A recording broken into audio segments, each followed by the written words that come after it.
Bueno, pues lo que vamos a hacer hoy es avanzar un poquito en terminar la parte de los atomizadores que se usan, tal vez un poco sobre las fuentes, y al final vamos a hablar de la tarea, de la consulta que tenían, sobre los métodos de ataque de las muestras. Algunos me habían dicho pues que era un poco difícil de encontrar, pues yo les había posteado en Classroom una fuente en la que pudieran haber consultado. Entonces creo que eso debe haber sido útil para la tarea. Entonces ahorita hablaremos de eso.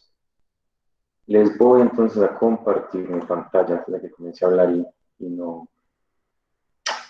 esta pantalla.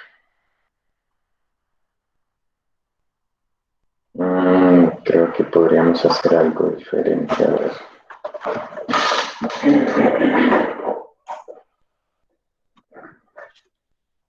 Para no tener que volver a parar esto.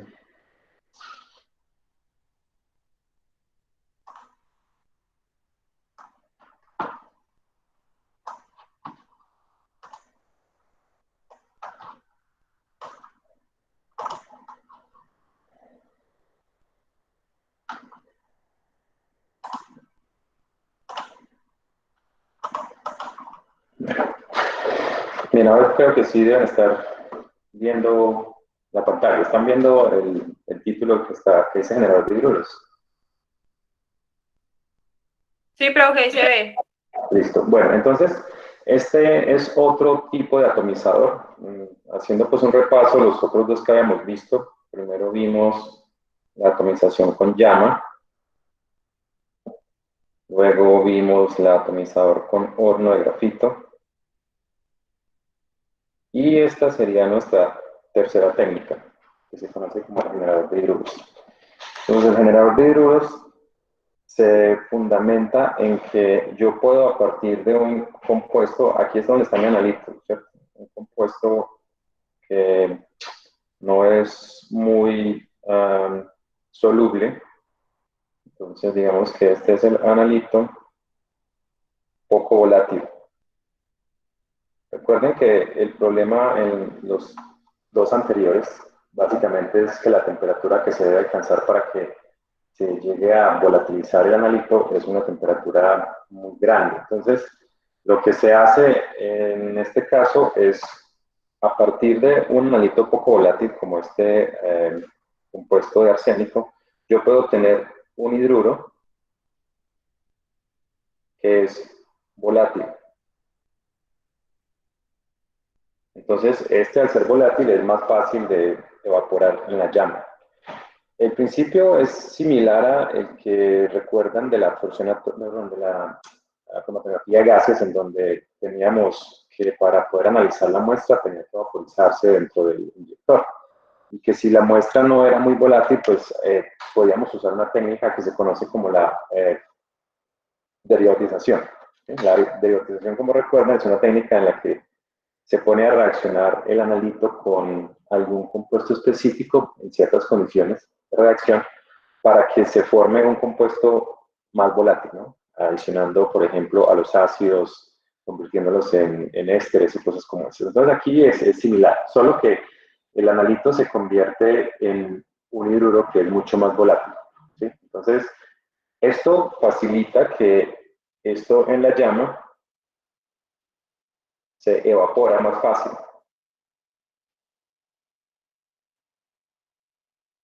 Digamos que ese es el principio de la reacción. ¿Qué cosas se pueden analizar? Profe, Sí. no estoy viendo su pantalla. ¿No está viendo la pantalla? No, pues no sé si soy la única, pero no me aparece. Bueno, entonces voy a intentarlo de nuevo. A ver.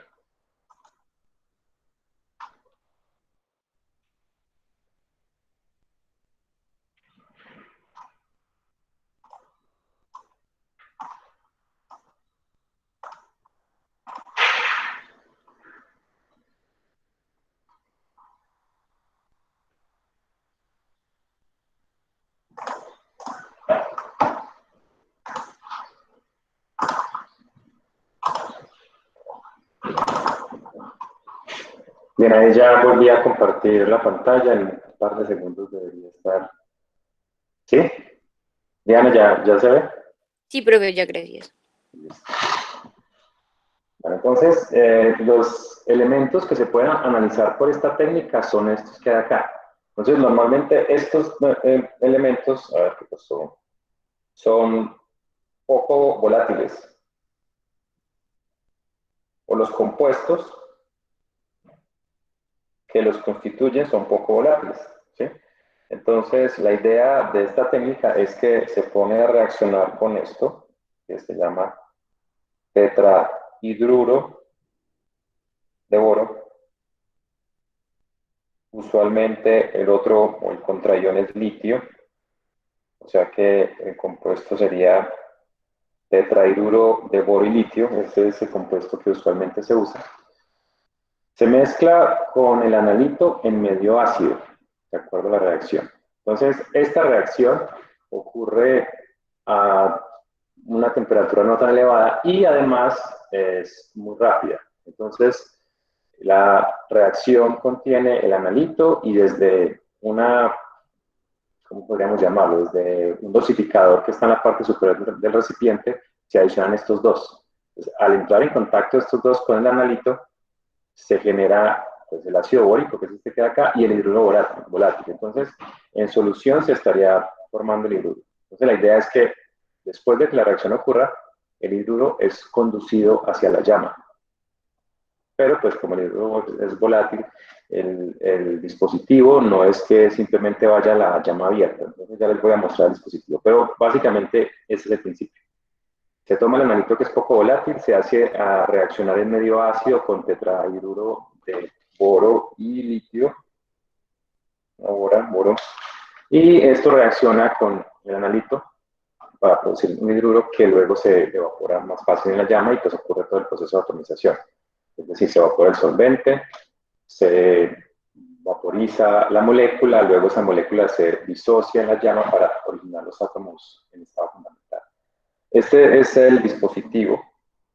Como pueden ver en la parte superior, bueno, en este caso se utiliza otro hidruro, que es el tetraborato de sodio, como fuente pues, del boro. Aquí estaría la muestra en medio ácido y desde acá se adiciona el reactivo para que se produzca el hidruro. Entonces observen que acá hay un gas que podríamos decir que sería como para hacer una destilación por arrastre de vapor.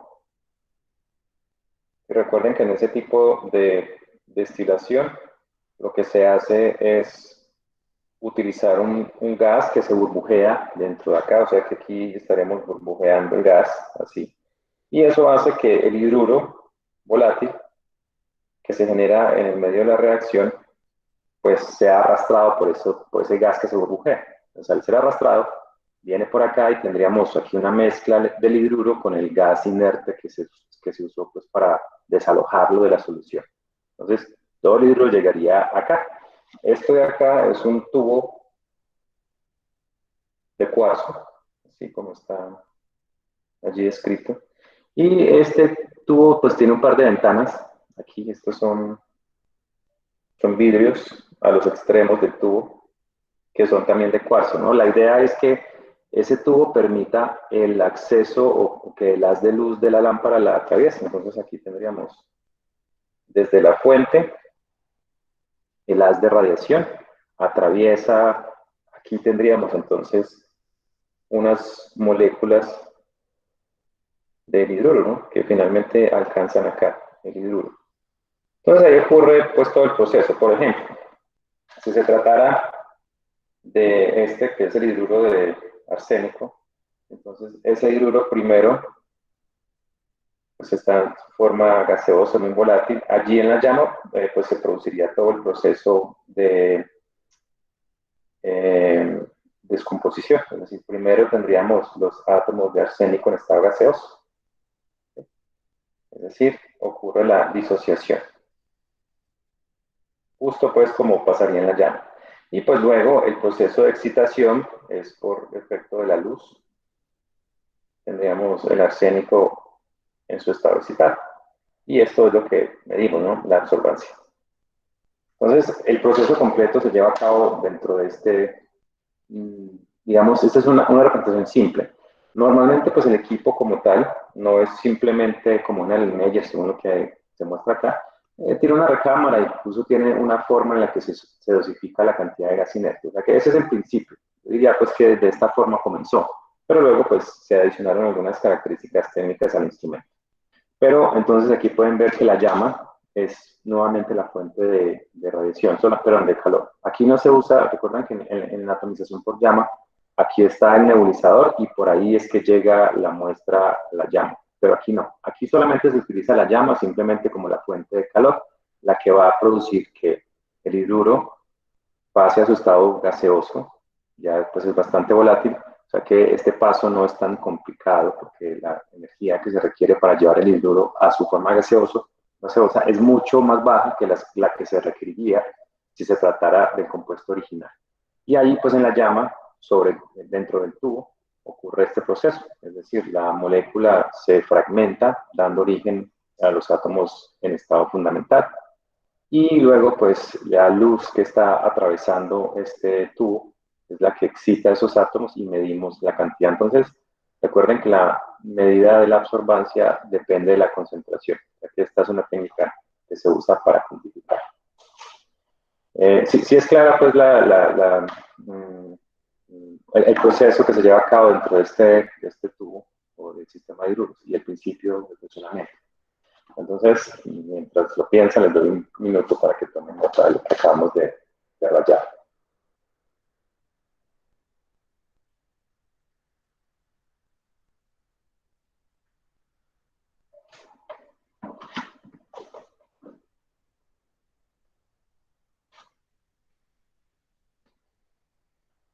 Bien, de los tres que vimos hasta este punto, tenemos allá en la Escuela de Química, abandonado en este momento, un equipo que tiene esas tres técnicas. El equipo, ustedes no sé si lo han visto, está ubicado a la entrada de la escuela, en las escalas para subir al segundo piso. Allá al fondo está el cuarto donde está el equipo de absorción atómica. Entonces ahí están pues todas las condiciones para que ese equipo funcione, están la zona neumática, está un extractor, hay una campana extractora que se ubica sobre la llama pues para retirar los vapores que se producen durante la combustión. Tenemos también un equipo de generador de hidruros, aunque creo que ese equipo es del laboratorio de aguas, pero pues en la escuela se usa también. Y también hay una forma de vaporizar o de otra técnica de atomización que es con vapor frío de mercurio. Esa técnica también se tiene allá. Pero pues estos son los que vamos a abordar aquí en el curso. Pues la idea es que más adelante les voy a mostrar un equipo pues, funcionando. Creo que encontré un video más o menos interesante de cómo el equipo está ensamblado y de un análisis cuantitativo. Bien, entonces eso era lo de las fuentes o los equipos que se usan o las técnicas que se usan para vaporizar la muestra. Recuerden, el propósito de los anteriores era tomar la muestra líquida y llevarlos a analitos a su forma gaseosa para que ya absorban la radiación. Ahora vamos a hablar de las fuentes y hasta el momento pues les he hablado un poco de las características que deben tener esas fuentes, ¿no? La principal característica, y les voy a mostrar por qué, es que se usa normalmente una lámpara como fuente que está hecha del elemento a analizar. Y voy a mostrarles por qué. Entonces, por ejemplo, si yo voy a analizar hierro, es decir, si yo estoy usando, por ejemplo, atomización con llama, pongamos que está la llama, y aquí está llegando mi solución acuosa de hierro, tal vez en su forma de óxido férrica. Y aquí tengo la lámpara, que es algo como esto. Aquí hay un filamento, y ese filamento es un filamento de hierro. Entonces, la razón para eso es para que la radiación que se emite, esta luz, tenga una longitud de onda que coincida con las bandas de absorción del hierro. Al principio pues, de la técnica yo les comenté que los espectros de absorción o de emisión de los diferentes tipos de, a ver, podríamos decir, entidades que absorben radiación varían de uno a otro. Entonces recuerden que, por ejemplo, para los elementos, si tenemos un espectro que es como intensidad en función de la longitud de onda, para un elemento lo que aparecen son unas líneas de un ancho muy pequeño, ¿cierto? Esto es un espectro de líneas que ya pues habíamos visto antes y es propio de los elementos, ¿no? Recuerden que los compuestos absorben un poco más anchas las bandas, pues son espectros más complejos, ¿no? Por aquí pues voy a dibujar un espectro de una molécula. Cuando se trata de una molécula, recuerden que las moléculas dan espectros de bandas mucho más anchas. Nos hacemos pues lo mismo, como longitud de onda en función de la intensidad, que usualmente sería la absorbancia, ¿no? Entonces, esta es la diferencia clave entre el espectro que genera una molécula, el espectro de absorción, y este es el espectro de absorción de un elemento. Entonces, por eso si yo utilizo una fuente continua, hay algunos problemas para la cuantificación, y de eso es lo que les voy a hablar pues, en un momento. Pero este es, digamos, el panorama. Les voy a mostrar por qué es necesario que la lámpara sea hecha de elemento a analizar. Recuerden que cuando estamos ante un compuesto, la lámpara era básicamente un bombillo, ¿no? Tenemos un bombillo con un filamento de tungsteno, ¿cierto? Y este emite radiación, tiene un espectro visible, ¿no? Digamos que de 400, incluso un poco más en el infrarrojo también, más o menos hasta este rango se utiliza una lámpara de tungsteno. Entonces emite todo un rango muy amplio. Y lo que se hacía, pues, como para poder determinar la longitud de onda, era utilizar un sistema de selección de longitud de onda, ¿no? Entonces teníamos, por ejemplo, un monocromador. Recuerden que lo que hace el monocromador básicamente es seleccionar la longitud de onda, ¿no? Incluso, pues en ocasiones en unos textos llaman al monocromador selector de longitud de onda, ¿no? Y ese selector está caracterizado por lo que se conoce como un ancho de banda. El ancho de banda del selector es como la exactitud de él. ¿Se recuerdan eso? Entonces, por ejemplo, si yo estoy utilizando un sistema de selección de longitud de onda, yo voy a tratar de dibujar, bueno, primero voy a dibujar como el espectro. Si yo quisiera dibujar el espectro de este, yo tendría que más o menos la intensidad de la emisión de esta fuente de tungsteno es más o menos constante dentro de todo ese rango, ¿no? Digamos que es más o menos así, pues seguramente habrá valores de longitud de onda en los que es un poco más bajo. Pero entonces, después de que esa radiación atraviesa el selector de longitud de onda, lo que sucede es que si, por ejemplo, supongamos que el ancho de banda, voy a poner como ejemplo, el típico es más o menos de unos 10 nanómetros. Ese es el ancho de banda de un monocromador típico para un sistema de fotométrico convencional. Entonces, si ese es el caso, supongamos que yo al selector le dije, yo quiero que me deje pasar únicamente las radiaciones alrededor de 500 nanómetros. Entonces, lo que va a pasar es que el sistema bloquea las longitudes de onda fuera de un rango. Ese rango pues está caracterizado por el monocromador. Por ejemplo, si aquí es donde queda 500 y el ancho de banda es de 10 nanómetros, entonces la radiación que este equipo deja pasar, por aquí es casi cero, pero aquí deja pasar la radiación, ¿sí? Dentro de más o menos 10 nanómetros.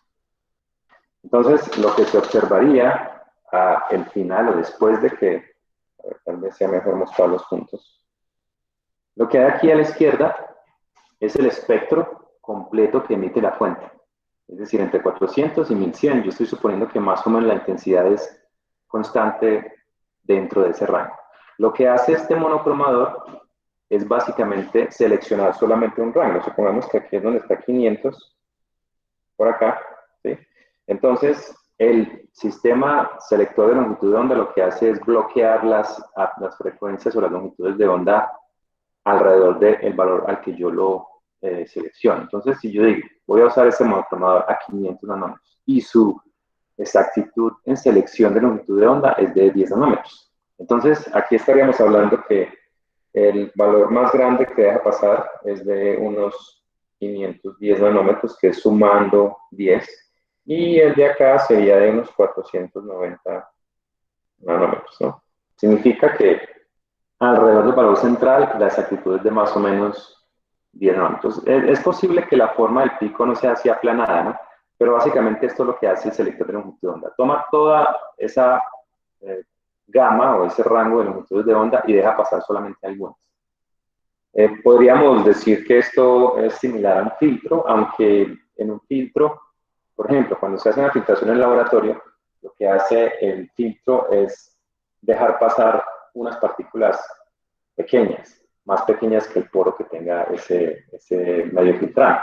Y las más grandes las retiene. Entonces aquí digamos que sería una analogía si ese filtro fuera capaz de dejar pasar solamente un rango de partículas, ¿no? Aquí simplemente tenemos un tamaño de partículas que es el límite, ¿no? Más grande que eso no pasa, ni más pequeño sí.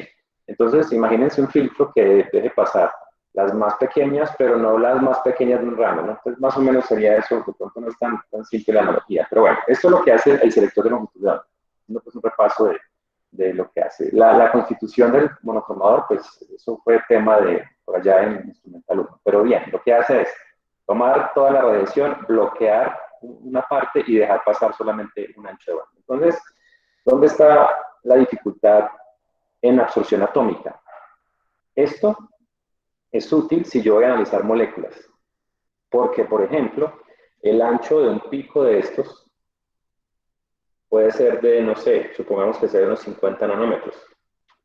Entonces, un selector de longitud de onda con 10 nanómetros es suficiente como para construir o reconstruir este espectro, porque yo simplemente pongo mi fuente de radiación que emite un amplio rango de longitudes de onda, selecciono una y una a una las voy haciendo pasar y voy registrando la absorbancia. Entonces recuerden que lo que se hace para obtener un espectro es básicamente ir corriendo esto. Y a cada una de estas longitudes de onda se calcula la absorbancia y eso es lo que se grafica finalmente. Entonces, esto sirve para analizar moléculas. ¿Por qué no? Sirve para átomos. El ancho de una línea de estas, voy a tratar de ampliarlo bastante. El ancho de una línea de estas, por ejemplo, de ahí a ahí, esto puede medir cosas como del orden de 0,001 nanómetro. ¿Sí? Significa que es una cosa muy, muy pequeña. Entonces, por ejemplo, si yo uso ese monocromador de 10 nanómetros, es posible que, bueno, aquí tal vez no pueda dibujarlo, yo voy a suponer que esto no es tan grande. No me sirvió, este borrador está muy grande. Bueno, entonces, a ver, vamos a, no, porque está borrando si no estoy señalando eso. Bueno. Entonces vamos a magnificar este valor. Supongamos que no es tan pequeño para que podamos hacer. Otra vez. Bueno, supongamos que esto es un ancho mucho más grande. Supongamos que solamente de 0,01 nanómetros. Entonces, el monocromador que les acabo de mostrar,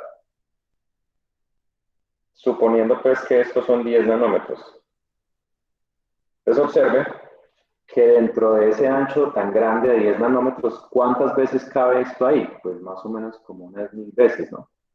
Pues que el dibujo no está hecho a escala, pero ese es el panorama. Es decir, si yo amplío muchas veces esto, pues la forma en la que se va a ver esto sería básicamente como un pico muy, muy, muy, muy delgadito, con un ancho también muy pequeño, ¿cierto? Digamos que podría hacer un zoom así de varias miles de veces.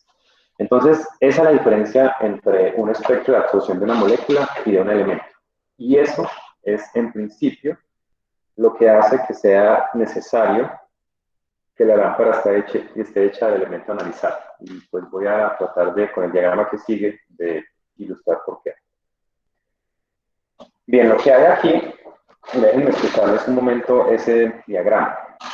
Este pico, que ustedes ven acá, este pico, es una línea, ¿sí? Esta es una línea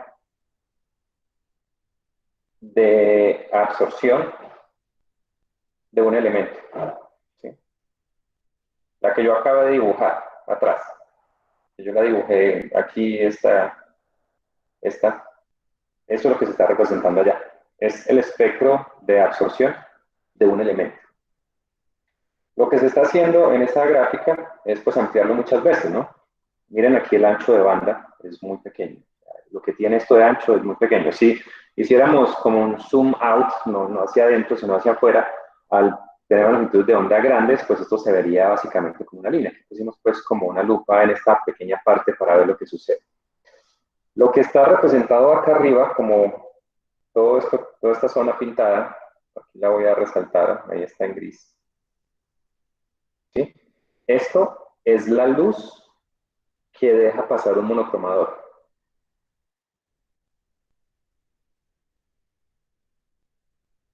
Y eso que ese monocromador es uno de los muy sensibles, es decir, de los muy exactos. Miren el ancho de banda de ese monocromador, es de 0.2 nanómetros. Entonces, aquí básicamente lo que se está haciendo es superponiendo el espectro de absorción de una sola línea de un elemento con todo el rango de longitudes de onda que un monocromador deja pasar.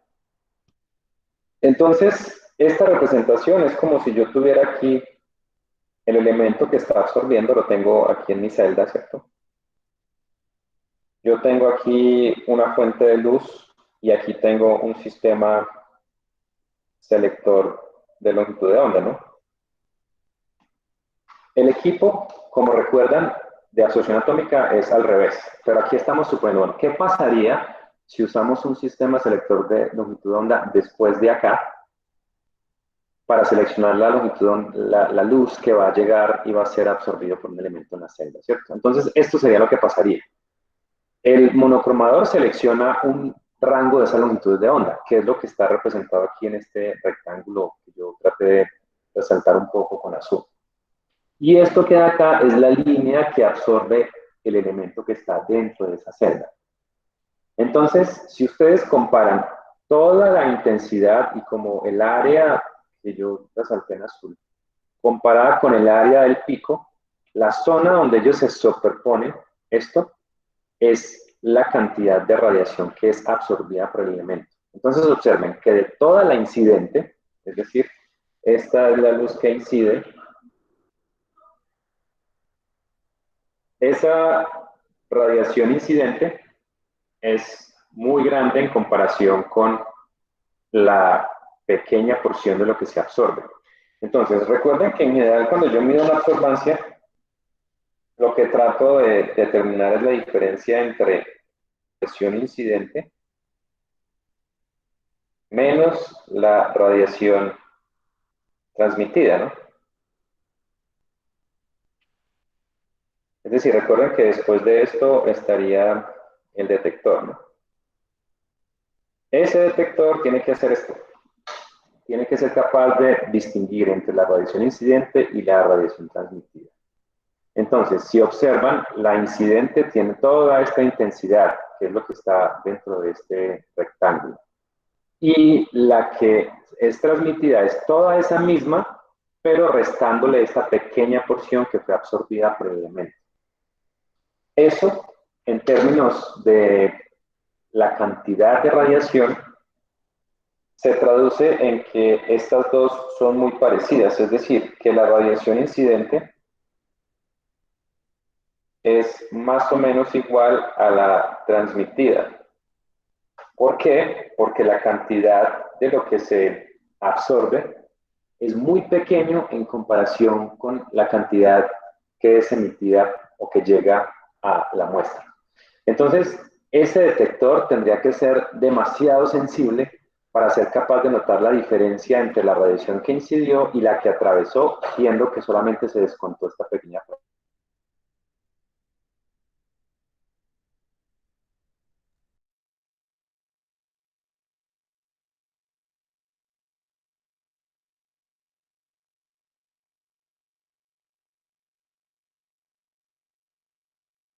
De una banda de absorción de un solo elemento.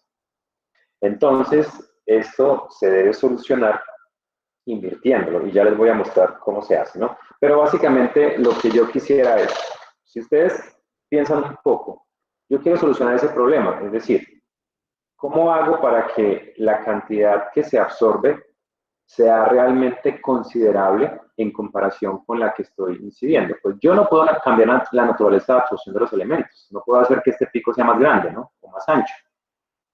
Pero yo lo que puedo hacer es hacer que la cantidad de radiación incidente sea más pequeña. El problema es que yo no puedo lograr eso con un monocromador. O sea, la tecnología que tenemos actualmente no es suficientemente poderosa como para decir, voy a tener un monocromador. Lo ideal sería, por ejemplo, un monocromador que deje pasar solamente esto, ¿cierto? Esto sería lo ideal. Un monocromador que sea tan bueno que seleccione solamente un pequeño rango. Si observan, supongan que la intensidad tiene este ancho de banda, la incidente. Pues observen que este ancho de banda es comparable al ancho del pico. Entonces, si yo usara un monocromador suficientemente sensible y exacto para seleccionar una longitud de onda, no sé, supongamos la décima parte de esto, es decir, de 0,02. De todas formas, si lo comparan con esto, serían más o menos como del mismo ancho. Entonces, si yo puedo hacer eso, de hacerlo, bueno, este es realmente 100 veces, no solo 10. Sí, bueno, digamos que de 10 veces sería 0,02. Aún así, ese ancho sería 10 veces más grande que este, pero digamos que ya nos acercaríamos a algo que sea cuantificable. Entonces, en ese caso, la intensidad que incide no es tan parecida a la transmitida, porque la cantidad que que está absorbiendo el elemento, sí es considerable en comparación con la que está incidiendo. Entonces, para poder solucionar ese problema, yo lo que debo hacer es eso, tratar de limitar el ancho de banda o el ancho de la banda de la luz que está incidiendo sobre el elemento. Con un monocromador no se puede lograr. Ese es el mensaje pues, de esta figura. Yo no puedo utilizar un monocromador normal para medir la absorción de un elemento, debido a que la intensidad incidente sobre la muestra tiene un ancho de banda que es de más o menos unas 100 veces más grande que el ancho del pico. Por lo tanto, de toda la porción de radiación incidente, solamente tal vez el 1 o el 2% sería absorbido. Y los detectores no son tan sensibles como para poder distinguir entre una radiación de 100 y una radiación de 98. Para ellos es básicamente lo mismo. O sea que no sería fácil, de hecho no es práctico medir una absorbancia en esos casos. Entonces, ¿cómo se soluciona este problema? Pues este problema se soluciona haciendo que la luz incidente sea también una línea, sea una línea tan ancha como la línea de absorción del elemento. Entonces, la solución está en utilizar como fuente líneas también, ¿no? En lugar de un espectro como una lámpara de tungsteno. Entonces, eso se logra haciendo que la emisión en la lámpara sea del elemento que estoy analizando. De esa forma, la línea de emisión de la lámpara coincide con la línea de absorción del elemento, que es este de acá. Esta es el pico de absorción del elemento, que es pues el mismo de antes, ¿no?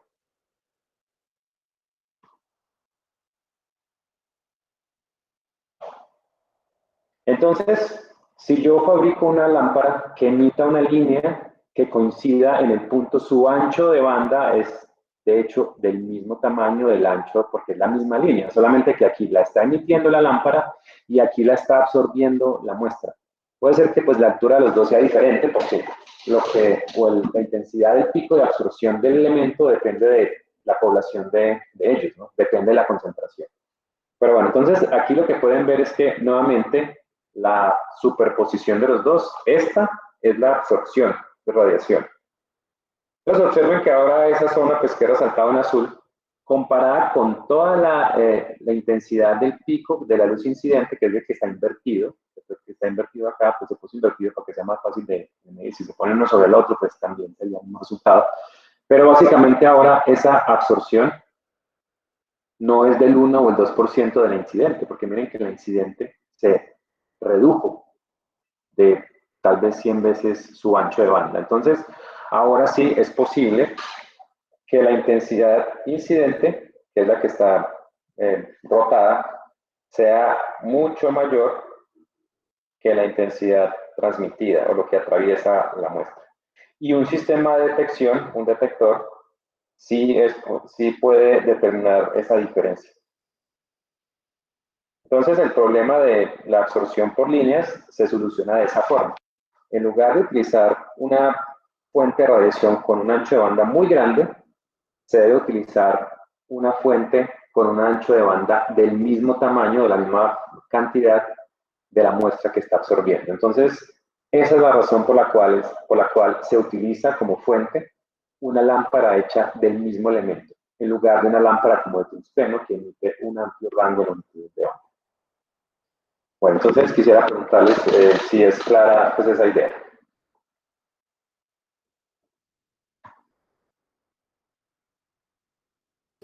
Sí, profe. Sí, porque pues, el diagrama puede ser un poco confuso, pero para redondear, entonces, este sería el panorama en caso de que tengamos una fuente con un ancho de banda muy grande.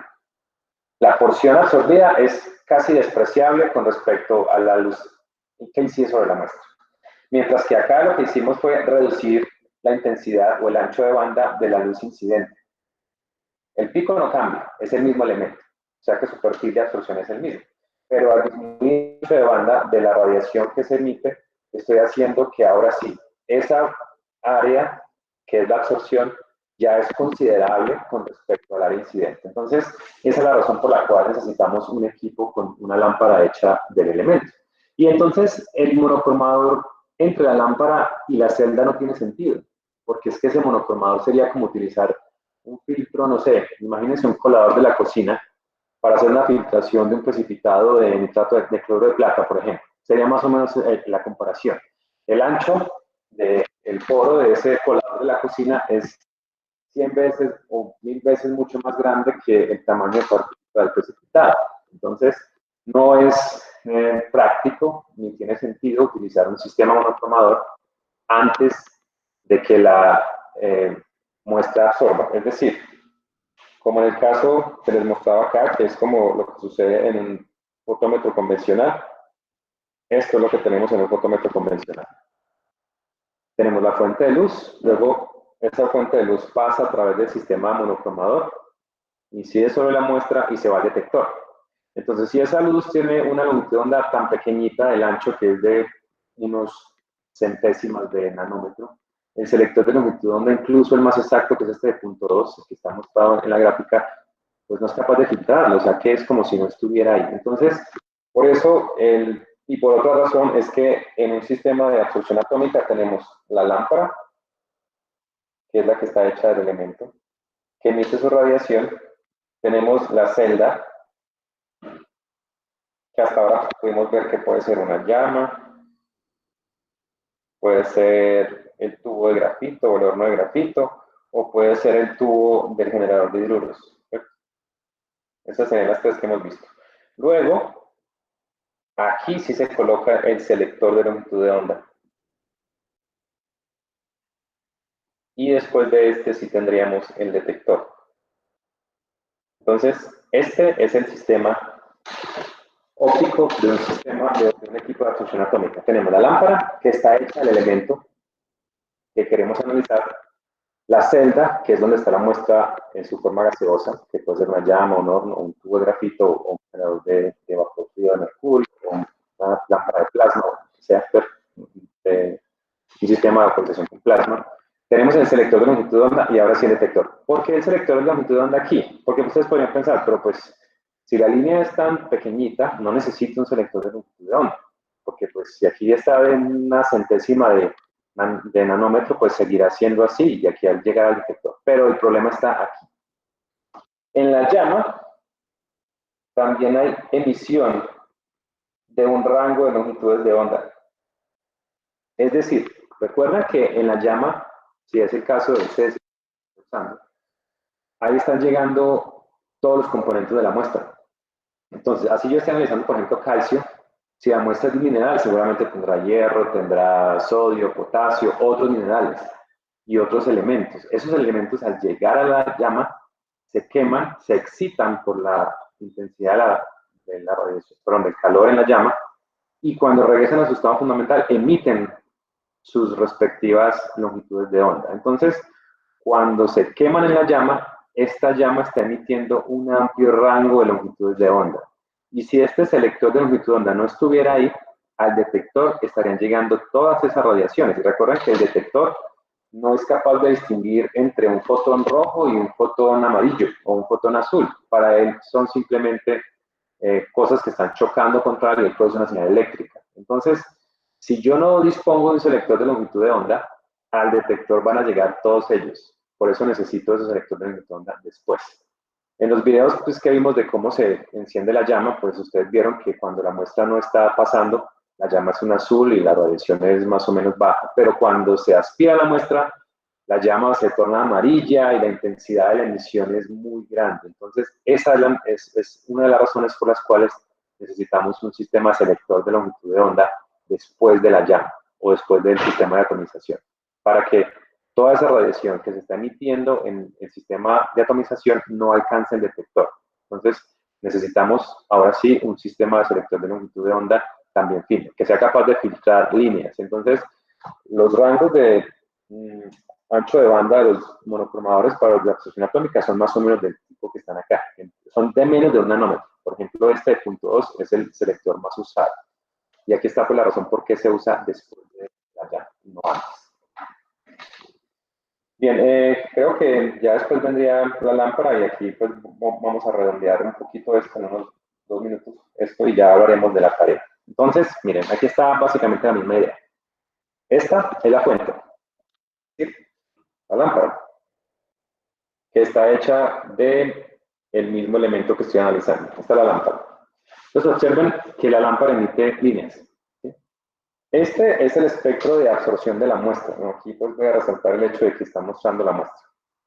Entonces, primero la fuente pasa a través de la muestra. Y lo que hay entre esas dos líneas es el ancho de banda del monocromador. Básicamente, el monocromador lo que está haciendo es deshacerse de estas líneas extras de la fuente. Por ejemplo, esta es la línea central, la de máxima emisión de la lámpara. Y tenemos otras 3 líneas alrededor. Esto es el espectro de absorción de la muestra, de toda la radiación, cuánto absorbe la muestra. Y esto sería lo que atraviesa el sistema y llega al detector. Es decir, estas de los lados no fueron absorbidas por las muestras, sino que fueron bloqueadas por el selector de longitud de onda, por el monocromador. Y si pueden ver la diferencia entre esta pequeña línea de un ancho muy angosto, comparado con el espectro de absorción de la muestra, esto sería lo que finalmente llegaría al detector. Entonces observen que ahora sí, la diferencia entre la luz incidente y la luz que llega al detector es importante. O sea, ya es medible. Esto, la diferencia entre esta y esta pequeñita, esto ya es medible. Entonces, eso se logra haciendo pues que la llama, perdón, que la lámpara sea o emita líneas muy finas del mismo orden de las que absorbe la muestra. Entonces, aquí está pues el panorama general. Lo que emite, aquí la fuente, lo que absorbe la muestra y de todo eso absorbe solamente una porción y las que están fuera simplemente fueron bloqueadas por el sistema monocromador. Bien, ahora sí vamos a hablar un poquito de la tarea. ¿Tuvieron dificultades con la tarea?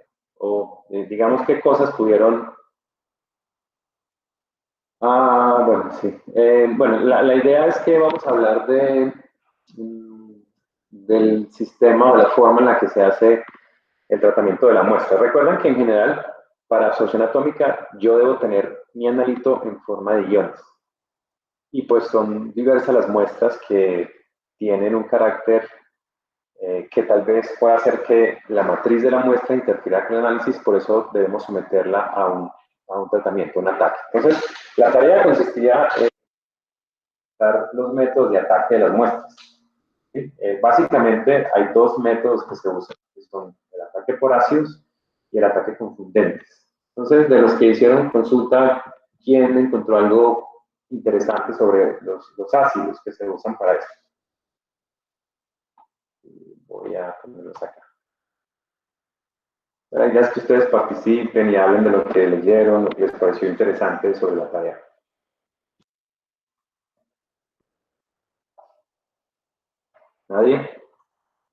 voluntariamente? Laura. Hagamos el jueguito. ¿Cómo? Hagamos el jueguito que hacíamos en el salón. Ya. No, mentiras, Bueno. ya. Pues yo encontré como algunos, ¿cierto? Sí.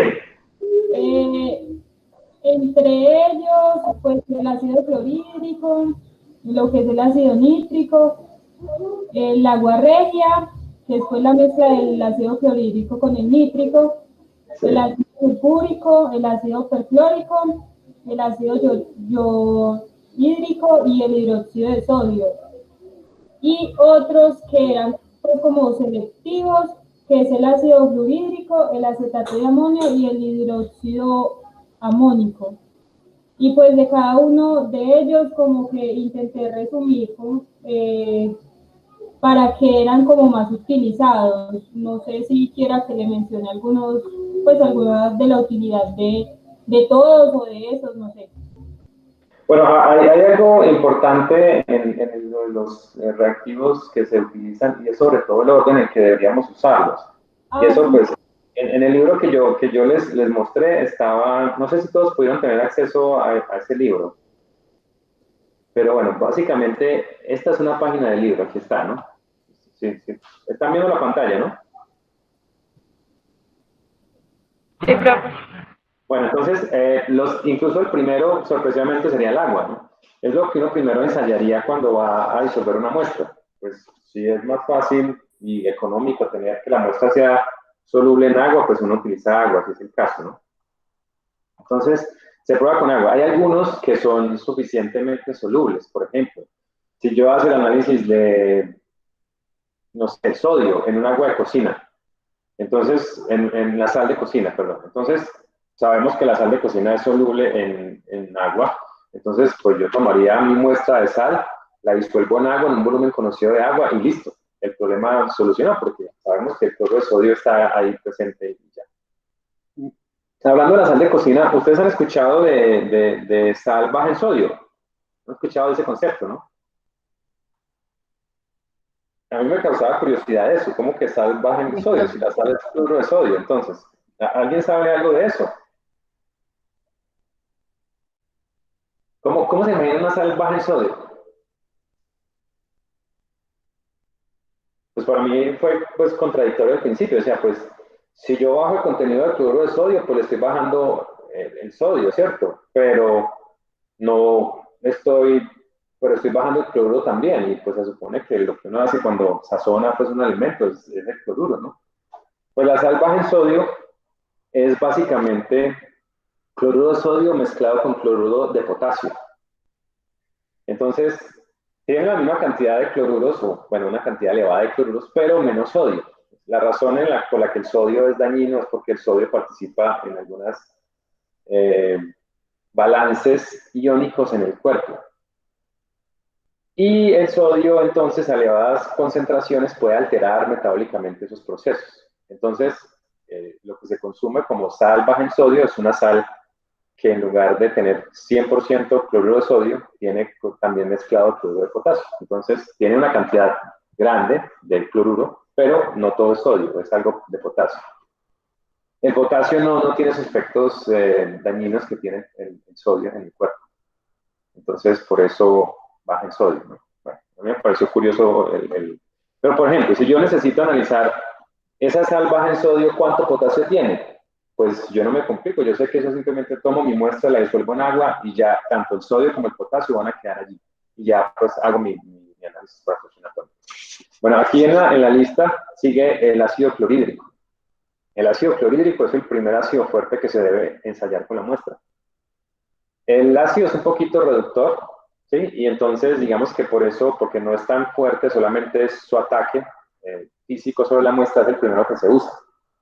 Si el ácido clorhídrico no funciona, el siguiente paso es utilizar el ácido nítrico. Y hay algunas sustancias que son más susceptibles a ser disueltas en ácido nítrico. Entonces aquí hay una lista de esas sustancias, ¿cierto? Están unos óxidos metálicos como de estaño, amonio y wolframio también. Entonces estos elementos se pueden disolver, o estos compuestos se pueden disolver utilizando ácido nítrico. La otra razón es que el ácido nítrico es un poco oxidante, bueno, realmente es muy oxidante, entonces es posible que las sustancias que no puedan ser solubilizadas por el ácido clorhídrico lo puedan hacer con el ácido nítrico.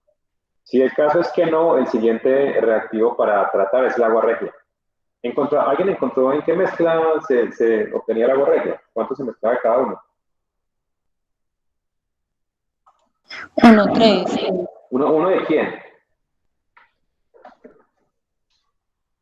Sí, es uno o tres, pero pues, yo siempre tengo problemas para recordar si es uno de clorhídrico o uno de nítrico y tres del otro. Es 1 de nítrico y 3 de clorhídrico. Es uno de nítrico y tres de clorhídrico. Esa mezcla es incluso tan fuerte que es capaz de atacar el platino y el oro. Y pues se utiliza frecuentemente en joyería para hacer como limpiezas y cosas de esas. De esos, ya sea individuales o mezclados, el problema de esos ácidos es que ellos pueden dejar un residuo en la muestra. El ácido nítrico puede dejar residuos de ácidos sin reaccionar y también de algunos óxidos de nitrógeno dentro de la muestra. Le dan un color como amarillento o rojizo a la muestra. Entonces, para retirar eso se utiliza el ácido sulfúrico. El ácido sulfúrico se puede adicionar a la muestra para desplazar de la solución a los ácidos anteriores si se usaron. O sea que, digamos que el ácido sulfúrico solo no se usa como tomar la muestra de ácido sulfúrico, no. Se tratan los otros dos y el ácido sulfúrico se usa como para desplazar de la muestra a esos anteriores. Sin embargo, no sé si ustedes conocen el método de análisis del nitrógeno por el método de Kendall. ¿Recuerdan ese método? ¿Lo hicieron? Creo que en análisis de alimentos todavía lo hacen, ¿no? ¿Y con amonio? Sí, toma una masa de muestra, disuelve el ácido sulfúrico con un catalizador de cobre, ponerla a calentar por un tiempo hasta que se evapore gran parte de la muestra y se vuelva clara, se quema la materia orgánica y luego se destila bueno, se agrega hidróxido de sodio para producir amonio y luego se destila y se titula el amonio. ¿Ustedes recuerdan esa técnica, no? Entonces, la razón por la cual se utiliza el ácido sulfúrico ahí es porque el ácido sulfúrico tiene un punto de ebullición muy alto.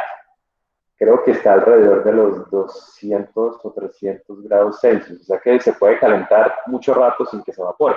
El problema de los anteriores, del nítrico y del clorhídrico, es que de hecho son gases mezclados en líquidos y que con un calentamiento, incluso a punto de ebullición del agua, no pasan mucho tiempo en solución.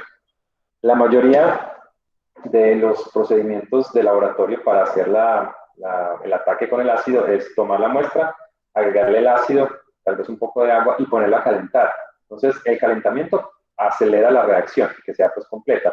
Pero también el problema del calentamiento es que durante ese calentamiento se están perdiendo las moléculas del ácido. Entonces hay que ir como añadiendo. Y el problema es que si ustedes tienen una solución en ebullición, en punto de ebullición del agua, y que tiene un ácido y le agregan más ácido, recuerden que el ácido cuando llega en contacto con el agua produce un calentamiento, una reacción exotérmica. Entonces es peligroso durante el proceso de digestión, así se llama pues el proceso de ataque con ácidos, adicionar más ácido. Pues es necesario muchas veces, pero entonces lo que se debe hacer es retirar del calentamiento la solución que se está digiriendo y cuando se enfría un poco, ahí sí adicionar más ácido, no adicionarlo directamente sobre la fuente de calentamiento. Eso pues podría producir un calentamiento muy grande en un punto de la solución y eso haría pues, que podría salpicar. Bueno, entonces el último que se utiliza es el perclórico. El ácido perclórico es muy usado porque es un oxidante muy fuerte, pero es tan fuerte que si hay mucha materia orgánica en la muestra, puede explotar. Entonces, por eso es necesario que no se use como ataque ácido de entrada el ácido perclórico, a no ser que la muestra sea mineral y sepamos que no tiene nada de materia orgánica. Entonces, lo que se hace normalmente es hacer el tratamiento con alguno de los anteriores para eliminar la materia orgánica y luego sí se adiciona el ácido perclórico. Uno, cuando está calentando una muestra de esta, se da cuenta que la materia orgánica ha disminuido porque inicialmente puede ser que durante el calentamiento la muestra se ponga oscura o negra, porque la materia orgánica se está quemando y se está originando carbono dentro de la solución. Pero a medida que la solución va aclarando es porque se está eliminando esa materia orgánica. Entonces ahí se deshacen pues de eso. Aquí están otros dos ácidos, pero yo diría que hasta ahí esos son los más usados. Pero hay también otros métodos, que son los métodos por fundición o por fusión, los fundentes. ¿Qué encontró alguien sobre los fundentes? ¿Cómo se usan principalmente? ¿Cuál es el procedimiento? Bueno, pues yo encontré los tipos de fundentes, Sí. carbonatos, carbonato de sodio más un agente oxidante, hidróxido sódico potásico, peróxido de sodio, persulfato potásico, ácido bórico y carbonato de calcio más cloruro de amonio. O sea que son principalmente ácidos o bases, más las bases que los ácidos los que se usan, ¿no? Bueno, entonces, ¿cuál es el proceso? ¿Cómo se lleva a cabo una fusión? En el laboratorio, ¿cómo se hace una fusión? Pues se calienta la muestra.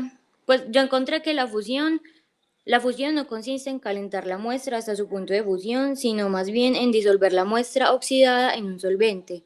Generalmente como el borato de litio.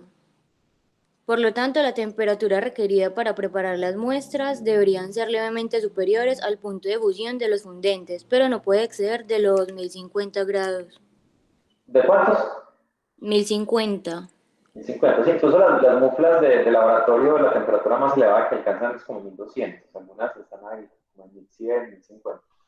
Entonces es necesario controlar la temperatura. Y lo otro, la fusión podría atacar el recipiente donde se está haciendo. Entonces, creo que encontraron que es necesario seleccionar adecuadamente el material del crisol donde se hace la fusión. ¿Cuál es el material más usado para esas fusiones?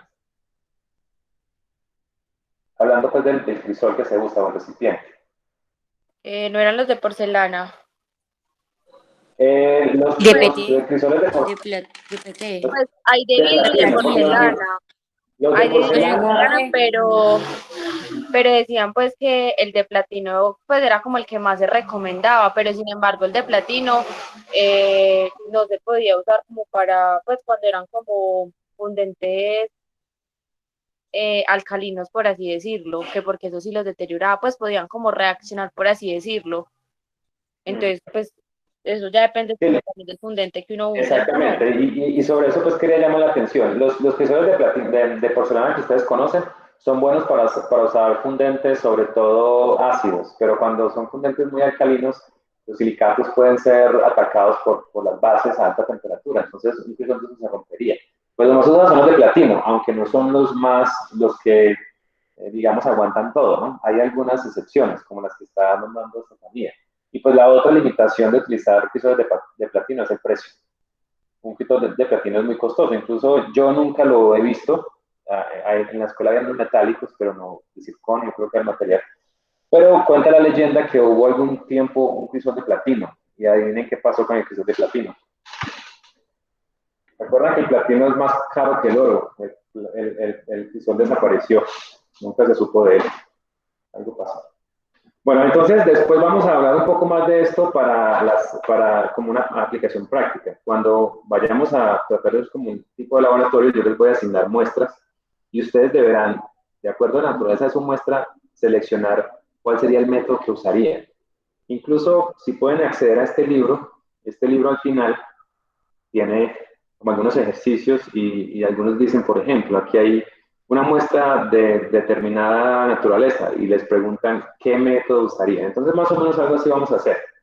Yo les voy a dar muestras también como por parejas para que ustedes propongan un método de ataque de la muestra, o sea, como aplicar un poco lo que acabamos de... Pero pues hablaremos más en detalle eso después, eso pues tal vez será muy pronto, pero en algún momento llegaremos a eso. Entonces continuaremos el próximo martes, que tengan un feliz día. Bueno, hasta luego. Gracias, profe, igual. Hasta luego. Gracias. Gracias. Bueno, chao.